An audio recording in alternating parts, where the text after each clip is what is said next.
Hermanos, el Señor nos bendiga ricamente. Damos gracias a Él que nos permite reunirnos y como un solo cuerpo cantarle libremente. ¿Cuánto dan gloria a Dios por eso? Qué bueno.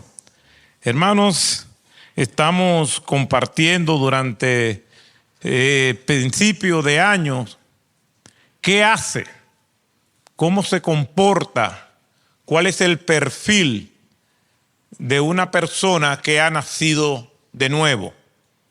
Durante gran parte del año pasado estuvimos hablando acerca de la misión de la iglesia. Y la misión de la iglesia está íntimamente vinculada del propósito por el cual vino nuestro Señor Jesucristo. Y vimos que la prioridad de la iglesia es que la gran comisión. A eso nos llamó el Señor. Y durante gran parte del año pasado reflexionamos en este pasaje de Marcos capítulo 1 del 29 al 39, donde el Señor Jesucristo va a la ciudad de Capernaum. Ahí le dicen que la suegra de Pedro está enferma. Él ora por ella, la sana, y eso que hizo Cristo se riega como pólvora por toda la ciudad de Capernaum, y vinieron personas con distintas enfermedades, personas endemoniadas, y fueron liberadas y sanadas por el Señor Jesucristo.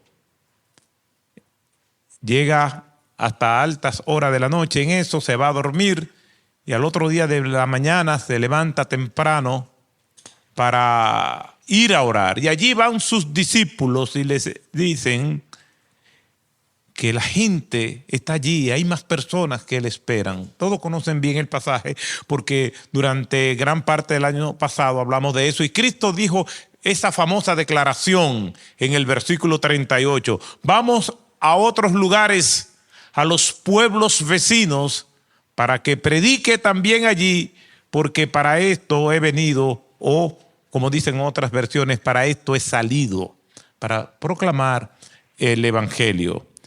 Y durante este año estamos hablando que para hacer la obra del Señor, el Señor requiere que nosotros seamos. ¿Qué es lo que queremos decir con esto? Que para que el Señor pueda recibir nuestro servicio, nosotros tenemos que ser auténticos discípulos de Él.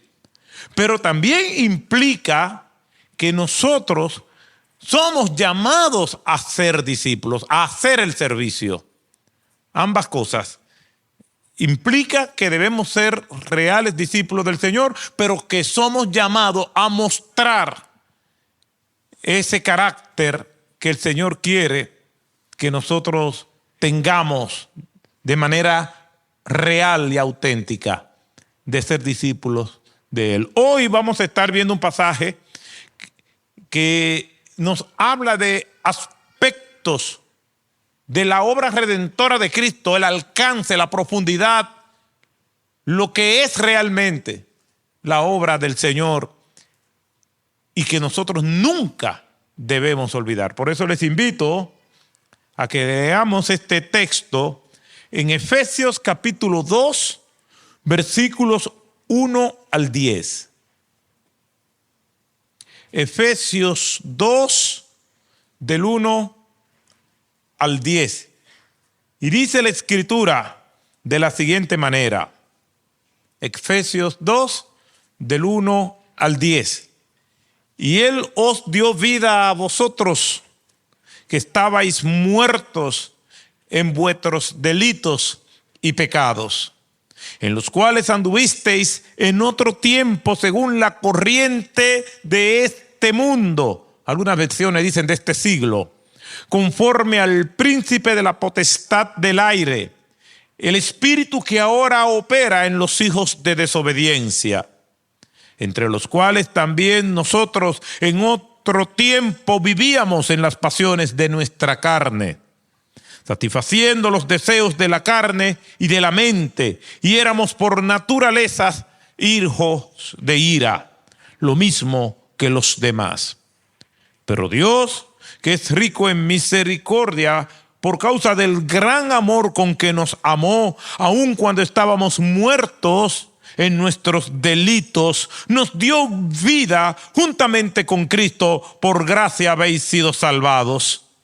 Y con Él nos resucitó, y con Él nos sentó en los lugares celestiales en Cristo Jesús, a fin de poder mostrar en los siglos venideros las sobreabundantes riquezas de su gracia por su bondad para con nosotros en Cristo Jesús.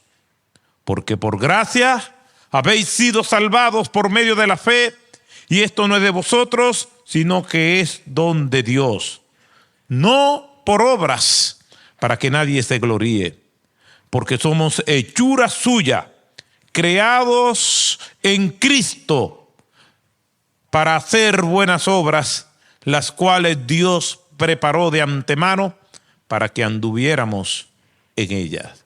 Gracias, Señor, por tu palabra. Gracias porque tú nos hablas por medio de ella. Y en este momento te pedimos que, a pesar de mis limitaciones, tú tengas misericordia de mí, tengas misericordia de tu pueblo, y tú nos hables a todos. En el nombre de Jesús. Amén. La epístola del apóstol Pablo a los Efesios pertenece a una subcategoría dentro de las 13 epístolas que el apóstol Pablo escribió. Y de esas 13 epístolas, 4 son llamadas epístolas carcelarias. Filemón en Filipenses, Efesios y Colosenses. ¿Por qué? Porque fueron escritas, por supuesto, desde la prisión. Pablo estaba 2 años recluido en una cárcel, probablemente en Cesarea, y allí escribió estas epístolas. Y la ciudad de Éfeso, junto con Corinto y Atenas, eran de las ciudades conquistadas por Roma más preciadas. Algunos le llaman las 3 coronas o las 3 joyas de la corona del Imperio Romano: Éfeso, Corinto y Atenas. Y eran ciudades similares, eran ciudades helenizadas con una fuerte presencia griega a pesar del dominio romano, pero eran ciudades ricas y cosmopolitas, ciudades de mucho arte, de una asistencia a sus templos, porque se caracterizaban por una gran adoración a sus divinidades. Y la ciudad de Éfeso tenía el famoso templo de Diana, y era un destino turístico, y las personas iban y adoraban a Diana allí. Y la ciudad de Éfeso tenía un eslogan: Diana de los Efesios. Timoteo fue pastor en esa ciudad tan intensa, una ciudad donde era, pues, como cualquier gran ciudad del mundo de hoy, entregada al materialismo, a todo lo que le daba gratificación a sus sentidos. Y en esa ciudad había por lo menos una iglesia, y a estas iglesias el apóstol Pablo le escribe esta epístola. Pero no solamente el apóstol Pablo le escribió a esta epístola, a esta iglesia le escribió esta epístola, sino que si nosotros vamos al libro de Apocalipsis, los capítulos 2 y 3, se le escriben cartas o mensajes a las 7 iglesias de Asia Menor. Y Asia Menor es lo que nosotros conocemos hoy como Turquía. Y entre esas iglesias de Asia Menor ¿Cuál está? La iglesia de Éfeso. Quiere decir que es una iglesia que recibe dos amonestaciones por autores distintos. Uno es el apóstol Pablo y otro es el Señor, que le escribe al ángel de la iglesia en Apocalipsis capítulo 2. En esta ocasión, el apóstol Pablo hace serias advertencias a estos hermanos, y cuando el apóstol Juan es el intermediario para que le llegue la carta a la iglesia de Asia Menor, de Éfeso, pues también hay elogios y advertencias. Y la gran advertencia que recordamos es que ellos, no cuando Pablo le escribe, sino cuando ya el apóstol Juan es el intermediario para que le llegue esta carta, la advertencia era que habían perdido su primer amor. Habían perdido la pasión. Seguía siendo una iglesia buena, una iglesia celosa por la enseñanza y la verdad bíblica, pero había perdido su primer amor. De eso hablaremos después. Pero el apóstol Pablo le escribe en esta ocasión a esta iglesia. Calvino decía que lo que el apóstol Pablo le escribe a ellos no es exclusivo de ellos ni de ese tiempo, sino para todas las iglesias de todos los tiempos. Y lo cito: los principios que aquí vemos no solo fueron para la ciudad de Éfeso ni para un país, no es para una época o para algún tiempo, sino que es para todas las épocas, para todos los tiempos, para todas las iglesias, para todos los países. Cierro la cita. William Hendrickson, comentando este texto, dice: la iglesia gloriosa, su universalidad, abarcando tanto a judíos como a gentiles, asegurada por las grandes bendiciones redentoras para ambos, que tienen su centro en Cristo y que son semejantes a su resurrección y su vida triunfante. Ese es el contenido que le envían por vía de Pablo a esta iglesia. En este capítulo 2 se resalta como gran protagonista, con gran brillo y esplendor, la obra redentora de Cristo en nosotros.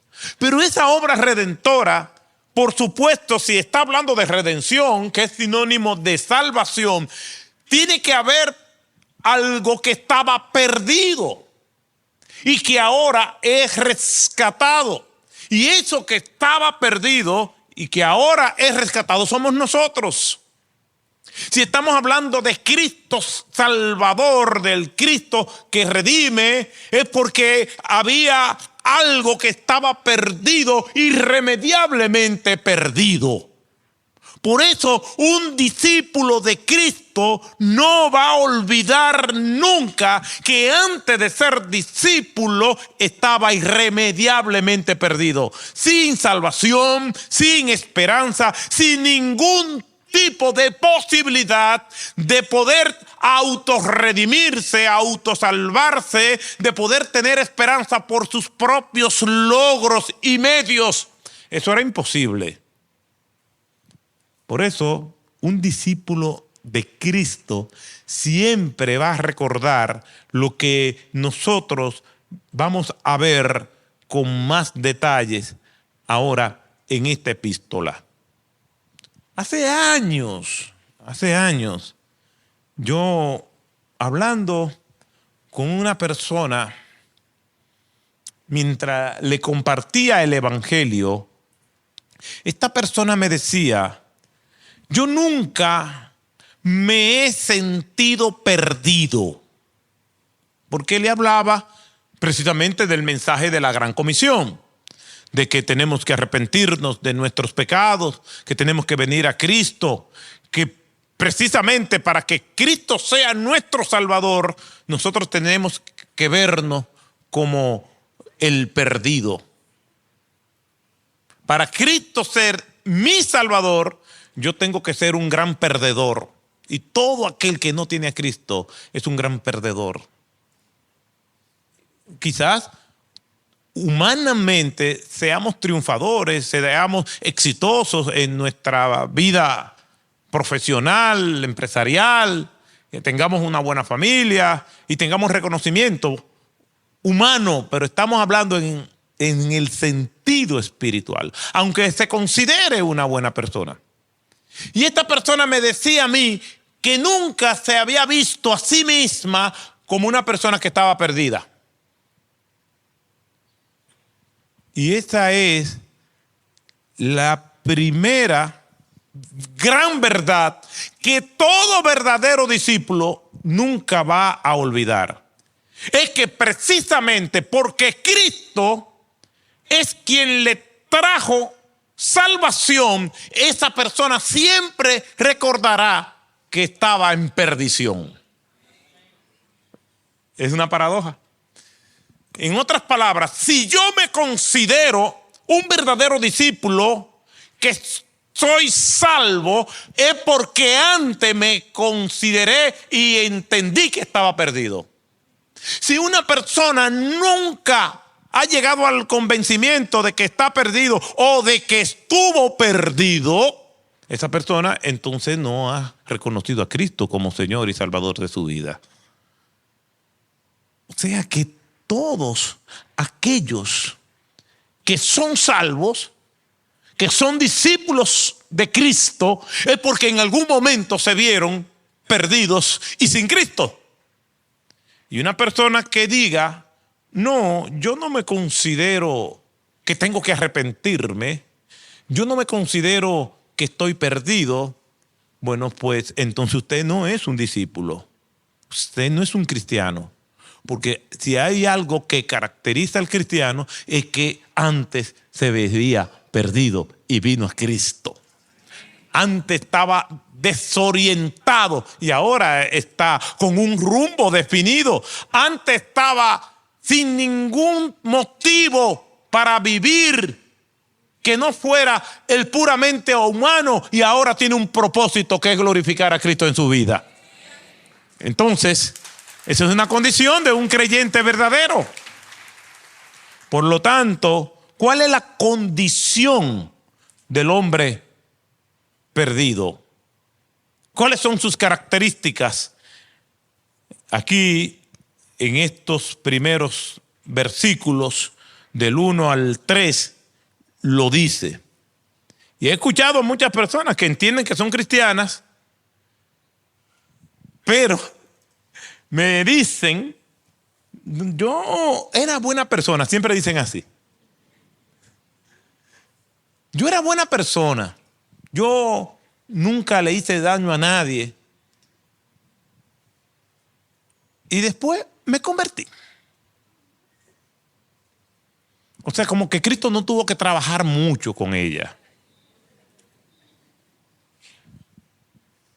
Si fuera un partido de fútbol, es como que la pelota estaba ahí cerca de la portería, hizo un toquecito y ya entró. Y esas mismas personas se comparan con otras y dicen, porque mira, yo conozco a alguien que ese sí era verdad que estaba perdido. Esa persona hizo sudar al Señor. Cada gota de sangre de la cruz se la ganó. Y no es así. Todos, desde el moralista religioso que se cree intachable hasta el asesino en serie, antes los ojos del Señor, ambos son iguales.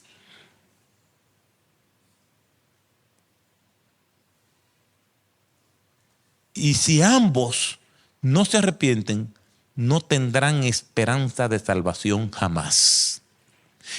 Y ambos, para poder tener esa salvación, tienen que reconocer que estaban perdidos. Miren lo que dice el Señor por medio del apóstol Pablo en estos 3 primeros versículos del capítulo 2 del libro de Efesios. Y Él os dio vida a vosotros, que estabais muertos en delitos y pecados, en los cuales anduvisteis en otro tiempo según la corriente de este mundo o de este siglo, conforme al príncipe de la potestad del aire, el espíritu que ahora opera en los hijos de desobediencia. ¿Ustedes están dándose cuenta de lo que el apóstol Pablo está diciendo? Él le está diciendo, él, ¿quién es él? Cristo. Le dio vida a ustedes que estaban muertos y delitos y pecados. Pablo le escribe a esta iglesia, le está diciendo, todos ustedes, porque estas epístolas eran escritas a iglesia, por lo tanto, los primeros oyentes y los primeros lectores de esta epístola eran cristianos o personas que se congregaban, eran personas que estaban expuestas al evangelio. Y Pablo le está escribiendo, estas cartas normalmente se leían en público. No todo el mundo sabía leer y escribir en aquella época, y entonces las cartas se leían. Y cuando ellos están escuchando lo que se está leyendo, es como si el apóstol Pablo estuviera presente. A las epístolas le decían como la presencia en ausencia.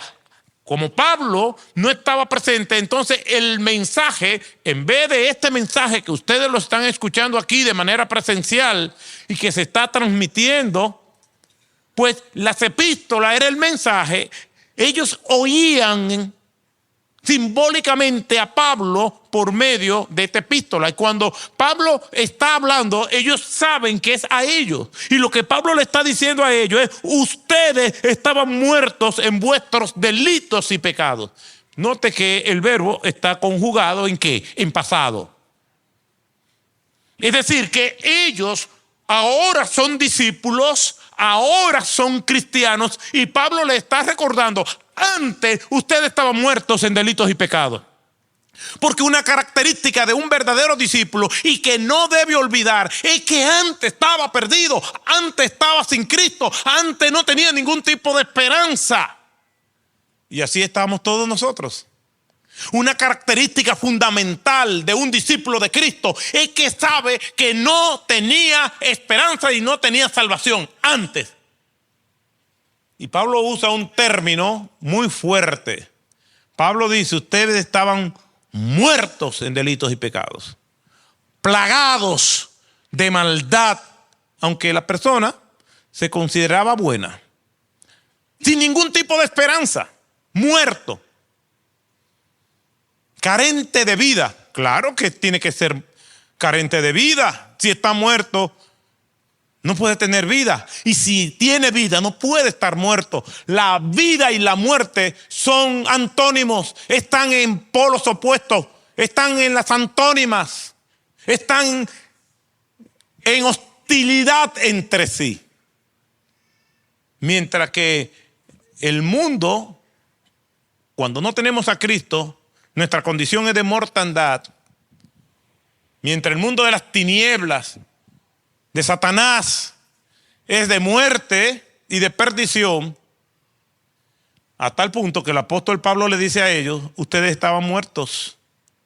El mundo de Cristo es de salvación y de vida. Por eso Cristo decía, yo soy el camino, la verdad y la vida. Y el que me tiene a mí, pues tiene la vida. El que tiene al Hijo, tiene la vida. Pero nosotros que hoy decimos que tenemos vida y vida en abundancia, antes teníamos muerte y muerte en abundancia. Muerte en abundancia para repartir y no se acababa.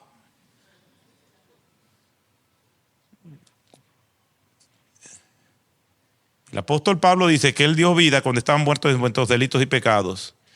Y que todos, dice, y en los cuales anduvisteis todos en otro tiempo, siguiendo la corriente de este mundo. Todos. En otro tiempo, sigue hablando en pasado. Así que si usted es un verdadero creyente, no diga, no, yo no era mala persona. No, usted era malo y yo también. No diga, no, es que aquel sí era malo, yo era una persona decente. Podía ser decente, pero ustedes saben la gente decente que está en el infierno. El infierno está lleno de gente decente, de gente educada. Porque con educación y decencia no se va al cielo. Al cielo solamente se entra cuando somos lavados por la sangre del Cordero, por la sangre de Cristo. De la única manera. Ahí no se llega por méritos personales, por esfuerzos particulares. Ahí se llega por la obra redentora de Cristo en la cruz del Calvario. No hay forma, no hay otra manera. Me han informado que hay personas que están haciendo su complot para ver si entran el sábado que viene sin las boletas. Le estamos dando seguimiento de cerca. Porque es que yo lo dije. Y aprovecho esto, porque es que yo tengo que sacarme esto de aquí. Y tengo que confesar que me da cierto placer decirlo. Cuando anunciamos eso no se estaba transmitiendo para que darle la prioridad que ustedes vinieran con sus invitados. Y dije, hermano, háganlo, ya está disponible. Ahora es el lloro y el crujir de dientes. No, que yo, usted no se imagina, que yo vengo y me quedo de pie. Oiga esto. Uno de los mensajes que más me gustó fue uno que me escribieron a mí, que dice, yo me pongo detrás de una columna. Y yo les respondí, será delante de la columna, porque si te pones detrás de la columna no va a haber nada. Todos en otros tiempos seguíamos la corriente de este mundo, y esa es la corriente de este mundo. Tratar de burlar lo que se ha establecido.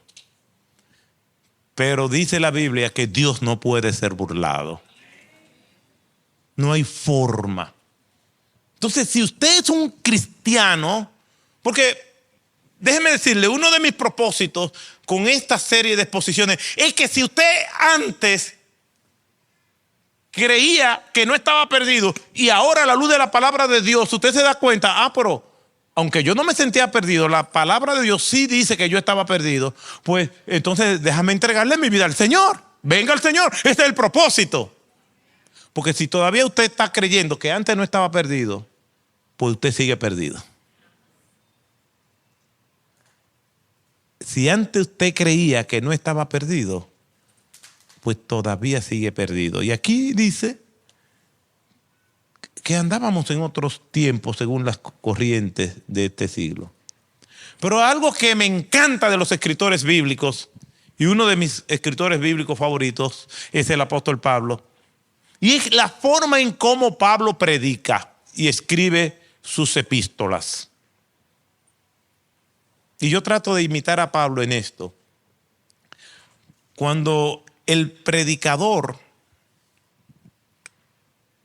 está llevando el mensaje, a menos que sean cosas muy particulares, normalmente, como yo lo veo, se incluye en el mensaje. Es decir, no es solamente ustedes deben buscar del Señor, no, nosotros debemos buscar del Señor. Y ustedes tienen que arrepentirse. No todos tenemos que arrepentirnos. Pregúnteme a mí cuántas veces al día yo me arrepiento. Todas las veces que sea necesario arrepentirme. Y si por si acaso se me olvida algo por lo cual no me arrepentí, Señor, yo no sé qué más yo hice, pero también te pido que me perdone por aquello que yo no me recuerdo. Por eso dice la Escritura, orar sin cesar. Tenemos que estar constantemente en oración, orando por distintas cosas, pero entre esos motivos de oración que implica dar gracias, pedir sabiduría, también implica estar pidiéndole constantemente perdón al Señor. ¿Por qué que pecamos tan fácilmente y de distintas maneras? Pecamos con el pensamiento. Imagínese desde que usted salió hasta que llegó. El conductor que le hizo un rebase mal. Lo que usted le deseó. ¿Ya? Nadie, no, se quedó tranquilo.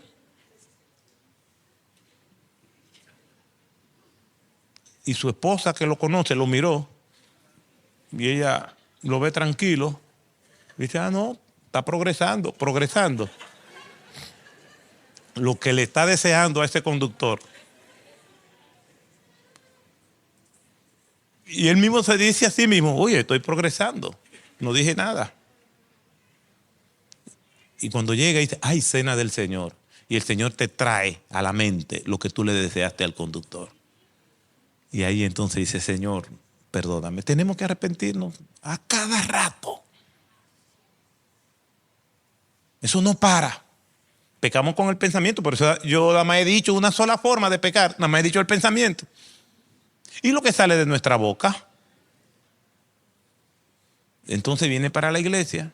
Ese conductor le hace un mal rebase. Pero usted no es como el otro hermano que solamente pecó de pensamiento. Sino que usted pecó por lo que dijo. Dice, sí, pero no pequé de pensamiento, claro, porque si lo hubiera pensado a lo mejor no peca. Entonces ahora pecaste por lo que dijiste, porque pecaste porque hablaste sin pensar. Y por todo lo que nosotros digamos seremos juzgados. Entonces pecamos con lo que decimos. Pecamos con lo que hacemos. No solamente con el pensamiento, con lo que digo, sino que pongo en acción y peco haciendo algo que es abiertamente desagradable al Señor, que erramos en el blanco, y eso es lo que significa la palabra pecado, amartia. Errar en el blanco. Es como que el Señor dice, aquí es que tiene que dar, y nosotros erramos, no logramos dar donde el Señor quiere. Y pecamos cuando sabemos que algo es bueno y no lo hacemos. Porque el pecado también está en el que sabe hacer lo bueno y no lo hace. 4 maneras de pecar. Por eso es que tenemos que estar arrepintiéndonos constantemente. Pero el apóstol Pablo, aquí cuando le está hablando, le está escribiendo, está pensando en estos hermanos de Éfeso, dice, entre los cuales también nosotros en otros tiempos vivíamos en las pasiones de nuestra carne. El apóstol Pablo se incluye. No solamente ustedes, sino todos nosotros estábamos perdidos sin ningún tipo de esperanza, sin ningún tipo de salvación. Por eso es que después más adelante, en los versículos 8 y 9, él dice, por gracia que somos salvos. Todos nosotros estábamos perdidos. De este pasaje se desprenden varios principios extraordinarios que yo quisiera resaltar. Y es que la imagen que yo tengo fija de nuestra condición es una imagen que yo no puedo eludir cada vez que estoy hablando de este tema. Vemos la figura de Cristo que nació en un pesebre, en un establo. Y esa es la imagen que tenemos, porque nos dice que no había lugar para él en el mesón, en el hostal, donde la gente se alojaba. Entonces tuvo que dar a luz María en un establo, y lo vemos en las tarjetas navideñas. ¡Ay, qué lindo! Pero ese era un lugar, no era apto para humanos. Era un lugar donde había mal olor, donde hacía frío, donde estaban los animales y donde había todo tipo de condiciones para infecciones. Y allí nació Jesús. Y lo vemos en la tarjeta, qué lindo. Ahí comenzó la humillación de Cristo. Humanamente hablando, Cristo nació en las condiciones más deplorables que podemos imaginar. Pero espiritualmente hablando, nosotros nacimos peor. Espiritualmente hablando, nuestra cuna desde el nacimiento fue un ataúd. Y la habitación donde estábamos era una celda. Porque dice la Biblia que nosotros estábamos muertos en delitos y pecados. Muertos, sin vida espiritual, y en delitos y pecados, esclavos de esas pasiones que nos dominaban. Mientras Cristo nació en un pesebre, una muerte humanamente, un nacimiento humanamente humillante, nosotros nacimos teniendo como cuna un ataúd. Todos los seres humanos, porque nacimos muertos espiritualmente. Desde el nacimiento, esta era nuestra condición. Quiere decir, no solamente que nacimos, sino que nos criamos en una celda y dentro de ese ataúd. Estábamos muertos en delitos y pecados. Por eso, una persona que es un discípulo de Cristo, que tiene a Cristo como el Señor y Salvador de su vida, puede recordar no solamente su condición de muerte espiritual, no solamente recordará su celda, no solamente recordará su ataúd, sino que también va a recordar cuando se burlaba de las cosas del Señor, se va a recordar cuando rechazaba a Cristo, se va a recordar cuando no entendía nada, cuando le parecía gravoso ser cristiano, cuando se avergonzaba de que en un momento determinado pudiera ser cristiano. Recuerda toda esa condición de vida pasada. Por eso el apóstol Pablo tiene que decir y recordarnos, si alguno está en Cristo, nueva criatura es, nuevo nacimiento. Quiere decir que en el primer nacimiento nació muerto, espiritualmente hablando, sin vida. Su cuna era un ataúd y su cuarto era una celda. Y Pablo dice, yo también estaba en ese grupo. Éramos esclavos en los cuales anduvisteis en otro tiempo, en pecado, errando al blanco, no alcanzar la medida del Señor. Esa es la palabra que se traduce como pecado. Y reconozco que a veces nos esforzábamos y decíamos y tratábamos de autorregenerarnos, pero no podíamos, porque no alcanzábamos la medida de Cristo. La medida y las expectativas de Dios es a través de la obra redentora de Cristo. Por eso dice, por gracia sois salvos, por medio de la fe. Y esto no es de vosotros, es don de Dios. Aún la fe que tú y yo tuvimos para creer, nos la dio Dios. ¿Para qué? Para que no nos gloriemos.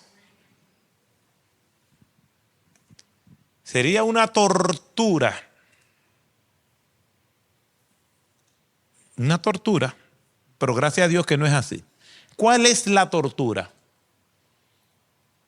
Que las personas crean que se pueden salvar por sus propios méritos. Porque si así fuera, tuviéramos la eternidad entera oyendo a personas. No, porque cuando yo me salvé, ¿usted sabe lo que es eso? No, yo recuerdo que cuando yo decidí salvarme por toda la eternidad, y la Biblia dice, no fuiste tú, fui yo. Por lo tanto, si es por gracia, toda la gloria es mía. Si es por gracia, si tú no podías, si yo no podía, si no estábamos atrapados y no podíamos escapar y no podíamos autosalvarnos y autovivir y autorrecatarnos, Si no teníamos ningún tipo de esperanza, a menos que Cristo en el tiempo y en el espacio se antojó de nosotros, entonces, si es por gracia, toda la gloria es de Él. Porque lo único que nosotros pusimos en nuestra salvación fueron nuestros pecados. Si usted cree entonces que no tenía pecado, venga a Cristo urgentemente, que usted está lleno de pecado y no tiene salvación. Estábamos en perdición total y éramos hijos de ira, y éramos por naturaleza hijos de ira, lo mismo que los demás. ¿Y qué hizo Dios? Que su ira la descargó ¿en quién? ¿En quién? ¿En su Hijo? Para no descargarla en nosotros. ¿Sabe la gran responsabilidad que eso implica? ¿Y cómo se refleja la ira de Dios? Mandando a Cristo a morir por nuestros pecados. Por eso Cristo decía, yo no hago mi voluntad, sino la voluntad de mi Padre que me envió. Yo tengo una misión, yo tengo un propósito, y es la cruz. Y no hay trono humano que se compare a la odiosa y gloriosa cruz. Entonces, una persona que diga ser discípulo del Señor nunca va a olvidar que estuvo perdido. Estos textos, entonces, resumen: la condición del hombre sin Cristo es de muerte espiritual y la condición del hombre sin Cristo es de esclavitud espiritual. Por lo tanto, cuando usted piense en su vida antes de tener a Cristo, piense que su habitación era una celda y dentro de esa celda estaba un ataúd y dentro de ese ataúd estaba usted. Cuando yo pienso en mi vida antes de Cristo, yo pienso en términos de esas imágenes. Es lo primero que me viene a la mente. Un ataúd que está dentro de una celda. Y lo que pasó con ese ataúd dentro de esa celda es lo que nosotros vamos a estar viendo en los domingos que nos resta. Pero nuestra condición era de muerte espiritual y de esclavitud espiritual. La Escritura dice en Juan 8:36, así que si el Hijo os libertare, seréis verdaderamente libres. No hay forma. Entonces, primera lección que no debemos olvidar como discípulos del Señor es que antes de la obra redentora de Cristo en nuestras vidas, nosotros estábamos muertos en delitos y pecados, y nuestra condición era de muerte espiritual y de esclavitud espiritual. Termino con esta historia que ustedes han escuchado, seguro. No se me ocurrió otra. Llega un general a una cárcel militar. Por lo tanto, todos los que están recluidos allí como confinados eran militares que habían incurrido en alguna falta y estaban pagando su pena. El general lo manda a alistar en el patio de la prisión y comienza a preguntarle a cada uno de ellos que por qué estaba allí. Y lo que se escuchaba de cada uno de ellos es: no, que esto fue un error, no, que yo soy inocente, no, que esto es un acto de injusticia. Y a todos los que le preguntaban: no, mire, aprovechando que usted está aquí, conmigo se está cometiendo una injusticia, conmigo se está cometiendo un error, no, que yo no hice nada, y así todos decían. Llegó a uno en particular y le dice: ¿y usted? Bueno, yo robé. Y de la provisión que teníamos, yo saqué de ahí. Yo no debía hacerlo, pero aquí estoy. Ok. Cuando se va, el general dice: a ese que dijo que robó y que admitió su culpa, libérenlo ante la protesta de todos los demás. Y él dijo, yo vine a buscar un culpable para indultarlo, pero como todos ustedes son inocentes, se quedan ahí. Cristo vino a buscar un culpable. Si usted en su vida nunca se vio culpable, pues entonces ahí se queda. Pero todo discípulo de Cristo reconoce que en algún momento estaba perdido. Esa es una condición no negociable de un verdadero discípulo de Cristo. Usted no era bueno, ni yo tampoco. Éramos malos. La Biblia dice que nacimos muertos en delitos y pecados y que andábamos según la corriente de este mundo.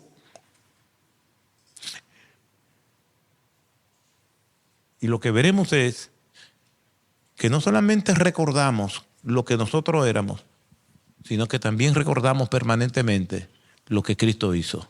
Y eso es lo que veremos próximamente.